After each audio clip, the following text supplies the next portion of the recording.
প্রিয় পর্যটকবৃন্দ, আসসালামু আলাইকুম। আপনারা যারা দূর দূরান্ত থেকে আমাদের জাফলং পর্যটন স্পটে বেড়াতে আসেন, অবশ্যই আপনারা এই যে স্থানটি আপনাকে দেখাচ্ছি, এই স্থানে আসবেন না। এটা আমাদের ইন্ডিয়ান বর্ডার, ইন্ডিয়ান এলাকা, বাংলাদেশের সীমানা নয়। এটা এখানে আসবেন না।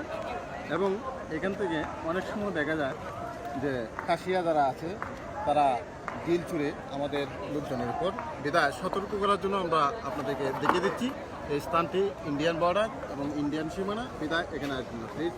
অনুরোধ করে আমাদের পুলিশ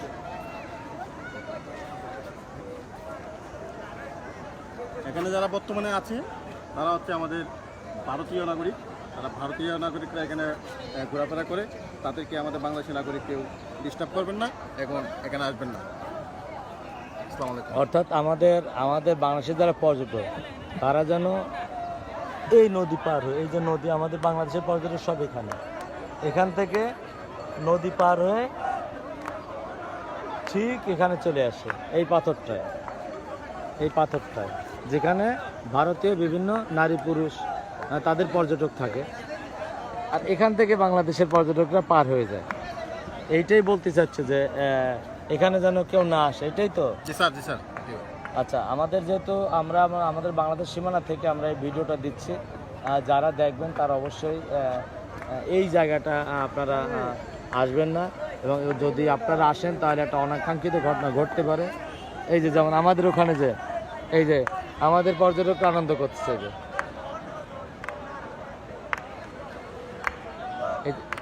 এই যে আনন্দ করতে করতে ওরা এখান থেকে জাস্ট এই নদীটা পার হয়ে যায়। পার হয়ে যাওয়ার পর এখানে চলে আসে। এখানে চলে আসার পরে আমাদের পর্যটকরা বুঝুক না বুঝুক তারা চলে আসে। যারা হ্যাঁ, ও বলছে যে বাংলাদেশি কি বাবা কি বলছো? বাংলাদেশি গামছা। এই লোকটা হলো খাসিয়া সম্প্রদায়ের এবং নৌকা চালক। ও বাংলাদেশে একটা গামছা নিচ্ছে, তাই আমাদেরকে দেখাচ্ছে আর কি। আর এখানে যারা আছে সবাই খাসিয়া সম্প্রদায়।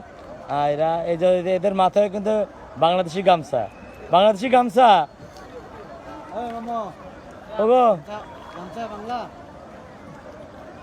গামছা বাংলা, হ্যাঁ বাংলা। তা এই যে হচ্ছে আমাদের সেই জাফলং 0 পয়েন্ট, যেখানে হাজারো পর্যটকের অবস্থা এখানেই থাকে। তাই যারা আসবেন এই যে নদী পার হবেন, এখানে নৌকা নিয়ে ঘুরবেন। এই জায়গাটা সব পাশাপাশি আমাদের অবস্থান। এখানে যেমন ইন্ডিয়ার পর্যটক এই ছবি তুলে তারা ছবি নেওয়া করছে। এবং এই সেই জায়গা যেখানে 30 ফুট 40 ফুট পানির নিচে পাথর দেখা যায়। যারা ভিডিও দেখছেন সবাইকে সতর্ক করার জন্য অনুরোধ করছি, তাই তো? জি স্যার। ঠিক আছে।